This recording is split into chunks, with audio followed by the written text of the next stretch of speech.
Nestled within the mountains of Paramina Rift lies an ancient temple, the Still Shrine of Miriam. The scale of this place is awe-inspiring. I hate to admit it, but I am a sucker for wide open spaces in games. Even something super simple like the plateau to Wraithwall's tomb, so much space does something for me. Of course, this isn't plainly flat like that was. There's a lot more going on here. Look at these buttresses supporting the wall. There's different levels to the geometry, it's raised outward. And each layer uses a different texture. Plus there's this weird detail at the top that creates a hole underneath it. I most likely saw this during my playthrough, but I didn't actively take notice. My brain completely glossed over it, as it did with this hole and its archway, and these big old statues too. It's interesting how there can be so many details, but you don't consciously notice any of them. On one hand, it makes sense. You aren't supposed to notice every single little pixel of detail put into a game. You'd never be able to finish one if you looked at literally everything. But on the other hand, why not look at some little details every now and then? Force yourself to snap out of the zone and look where you might not have before.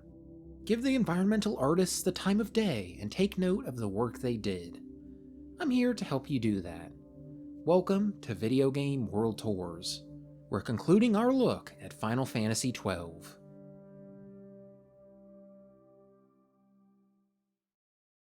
Is anyone there? Hello? If someone's listening, let me tell you about Manta Sleep. They make some of the best sleep masks. They have a variety of them for all kinds of people.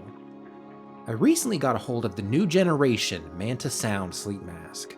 It lets you listen to whatever you want through Bluetooth speakers while you fall asleep. The new version even has an improved battery life, as well as being better for side sleepers. I genuinely, truly love this thing. I also checked out their new white noise machine. It's nice having a little bespoke thing to play white noise and drown out any distractions in the environment. Click the link in the description to head on over there. Use code PRETZEL to save 10% off your order. Also save 15% site-wide until the 27th for some early Black Friday deals. I hope someone can hear me out there. Hello? Anyone? Nalbina Town is actually hilarious. I made a point in the first video to talk about how Rabanastre in-game feels relatively small compared to the Rabanastre you see in the cutscenes. Granted, all that space still hypothetically exists, it's just outside of the bounds of what you get to explore as a player. I couldn't have expected Nalbina Town to lean into that even further. Here's the cutscene you see when you first enter the area. Seems pretty big, right? Look at that street, it's so wide and has so many people. This is all you get to explore of the town. 2 screens. I'm not even mad, I just think it's funny. A seemingly expansive settlement cut down to only 2 screens. Also, this is a place you can technically visit much earlier in the story. I put off entering the town for whatever reason, so I first entered it like a dozen or so hours in. I like that that's a thing. This game is somewhat linear with its world, but it occasionally lets you reach areas before the story drags you along to them. It throws video game explorers a bone. I dig it. North of Nalbina Fortress is the Mosforan Wastes. This mountainous region is kinda different from all that we've seen so far, but not enough for me to have anything to say about it. Except for one thing at the very end, the bridge leading away from the region to the north. It's just, kinda scary. I don't want to cross the rickety bridge. I'll get lost.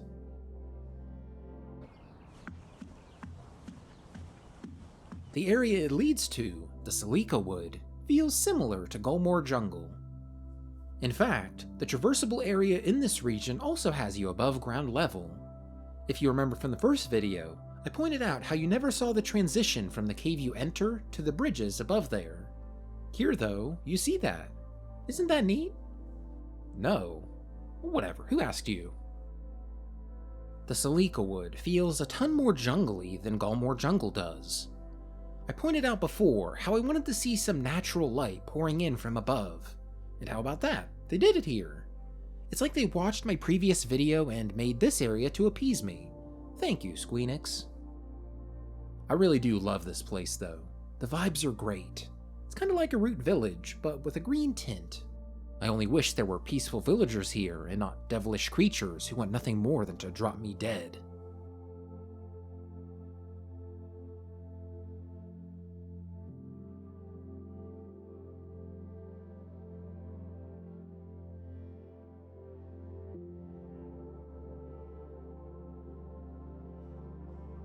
To the east is your exit. I like this little transitionary area. As you cross over to more stable terrain, you can look back at the jungle maze behind you.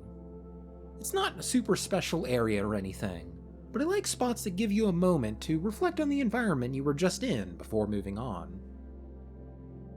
Fawn Coast is another top-tier environment. This game is hitting them out of the park right now. It's a beach area. And despite this being yet another area with a lot of sand, I really love it. This is just one of my weak spots in games. I can't help it. It's so tranquil, so relaxing. I particularly like this area. There's a body of water completely secluded from the ocean out there. There's no inlet or anything to let water in, so I'm assuming high tide fills it up, and then low tide leaves it lonely. Man, I love all the random old ruins in this game. Like, you have no idea what larger structure they could have belonged to in the past. And the developers don't either.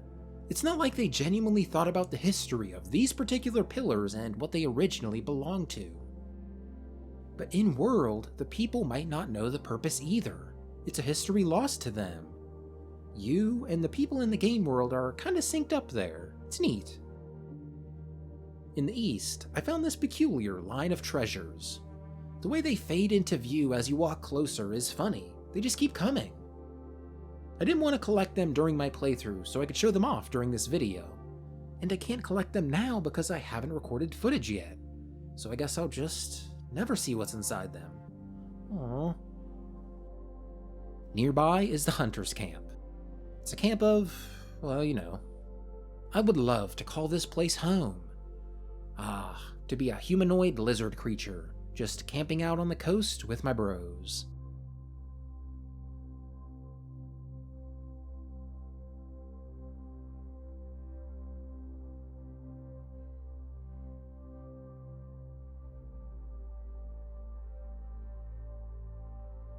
Next is, the Cheetah Uplands. I truly, genuinely have nothing to say about this place. I do think it's pretty, though. Here, zone out with me for a bit as we soak in the environment.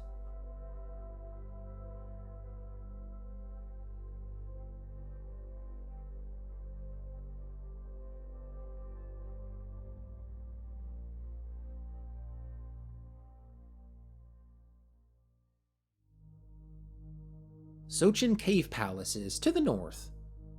A bit of a different cave vibe than we've seen before. Here we go. You know me. I love boss rooms that you can return to later. Games always give you such massive spaces to fight bosses, and it's silly to return later and notice just how big these rooms are. I love all the tiny intricate details in here. This room is super interesting. It almost feels like a church. Though I can't say I've been in any church with a scary bottomless pit. Maybe I just don't get out enough. Ooh, I love the caves in here. They're super colorful. There's all these... what are these called? I might be having a dementia moment, but I can't remember what these are called. Maybe they're not a commonly known thing? I don't know. It's kind of embarrassing that I'm writing all this in the script. I should just cut all this out. Another empty boss room. It's pretty much the same as the earlier one. Just thinking about what this might have looked like back in its heyday. Towards the end of this dungeon, there's a little path off to the side. It bends around and leads you right to a tiny little waterfall. 3 streams of water pour into the abyss below. It weirdly stands out in this place. I bet there's some unique chest spawn here or something. Gives off those vibes. Climbing out of that dank place leads you to the imperial capital, Arcades. Or rather, old Arcades. Much like Rabanastre, the bustling city above resides over a lower section that the poor people call home. There's such a texture to places like this, Where the city proper will often feel polished and pristine, the more downtrodden area will feel more lived in, more real. You can plainly see the problems they live with. A cramped living space, tattered clothes, and the prospect of a better life always within sight, so close yet so impossibly far. I don't know, it's just got grit. Like, I look at these kids and I can easily imagine their daily lives. After they finish their chores, they come out to play.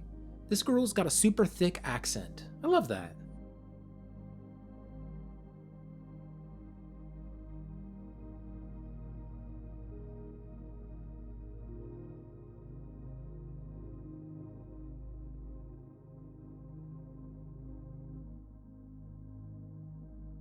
Climbing the steps not many get to take brings you to the city proper.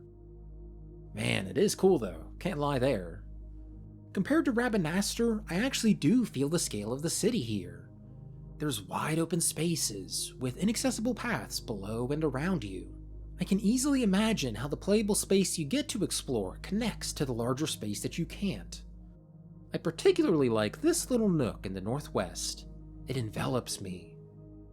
Huh, there's a mom and kid in there, but they're trapped. There's no door inside that would lead them to their little shop. There isn't a flap that opens for them to walk through either. Guess they gotta hop the counter. Man, and there's even a little interior section to these buildings. You can't go in, you can only observe them from the outside. But I love that they gave these buildings depth like that. They easily could have put up a 2D texture over the window here, but they actually modeled it. This was definitely in the original release of the game. No way they added that for the remaster here. I bet this game at release must have been mind-blowing for all the details like this. Oh, I've been in a few cities so far, but I haven't talked about any of the shops yet. The bigger cities in this game have shops that you can actually enter. They're super detailed. A lot of little doodads and gizmos just take up shelf space. Like, what's that thing? Or this? So many peculiar objects. And the Gambit shop. You know, I never really thought to pay attention to the Gambit stores in this game. Gambits are a mechanic that lets you set up tactics for your party members. Here, you can buy target conditions that dictate when your characters do an action. But they're super abstract, like target foe with the lowest speed, or target any ally with less than 30% MP. How is that represented in-world? What is Vaughn exchanging money for when he comes in here? Huh. Seems like they're little cards. Interesting. You can talk to some of the people in here and they talk about gambits too.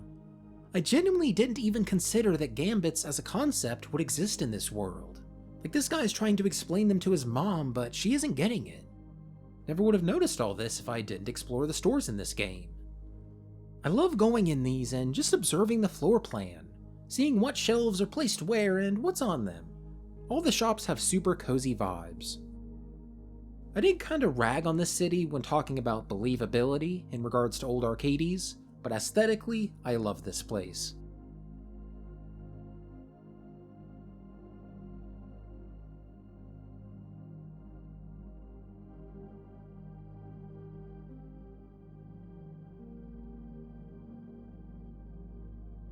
Eventually, you arrive at another major city, Baufenheim Port. I love its bustling nature. People got places to be.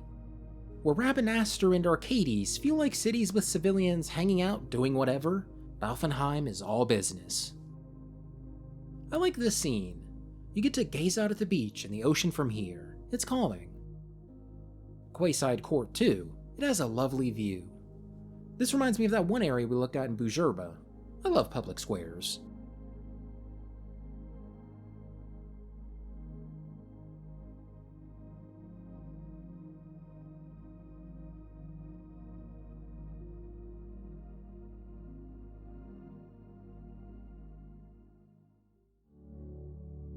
The town directly connects to the Serobi Steppe. The vibes of this region are great. Rolling green hills. This is another place we'll just soak in for a minute before moving on.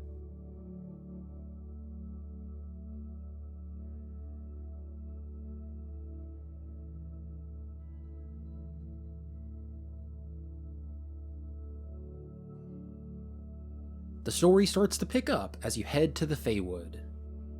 I do not like this place. It has bad vibes. Spooky. Also, the layout is super annoying. Look at the map. It's just like a honeycomb.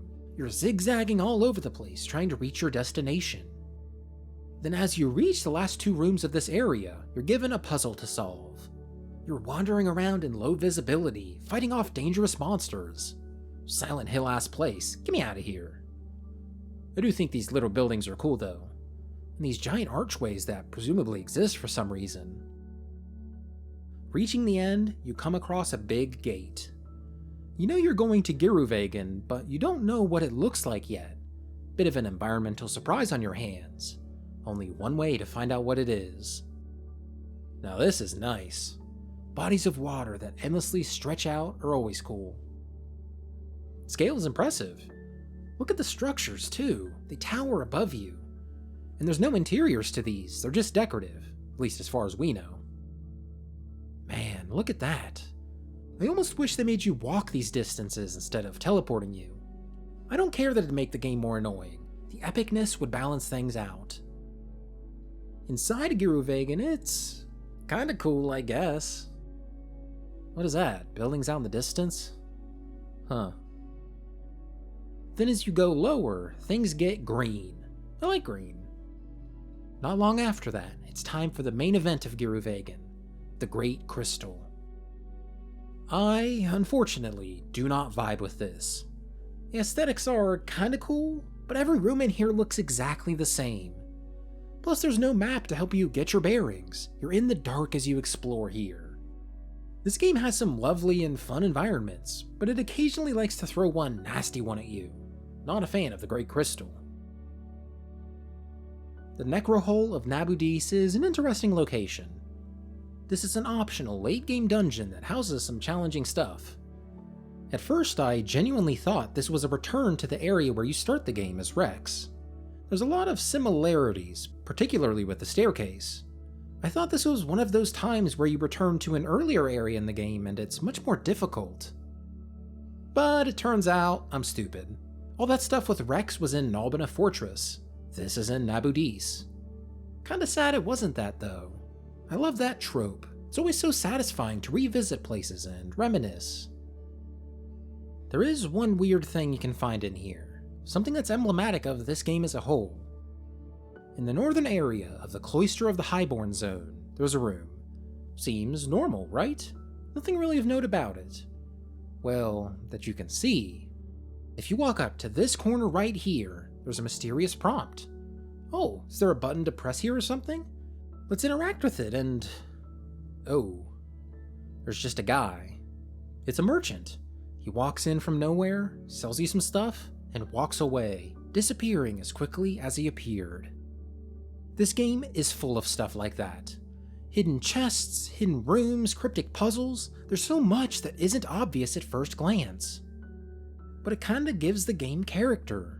It feels like there's things to discover in this world.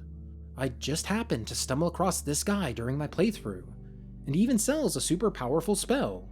I didn't pick it up for whatever reason. Maybe I didn't notice it, like an idiot. Regardless of me being an idiot there, I still discovered this guy. That was a little magical moment of this game for me. I love the Rid Arena Cataract. The FMV as you come here is insanely beautiful. I just love pre-rendered cutscenes in games, they're so charming. You get a great view of the ocean from where your airship anchors down. The ruins throughout here are great. It feels like some other game exploring all this, but I can't quite pinpoint what it is. Ah, you know what? Going to this Colosseum reminded me. It's kinda Dark Souls-like. Particularly Artorias of the Abyss here, like the place where you fight Artorias. Walking through old ruins got me thinking about Dark Souls. So lonely here. There are no enemies in this zone, unless you count stationary traps as enemies. There's a lot of those.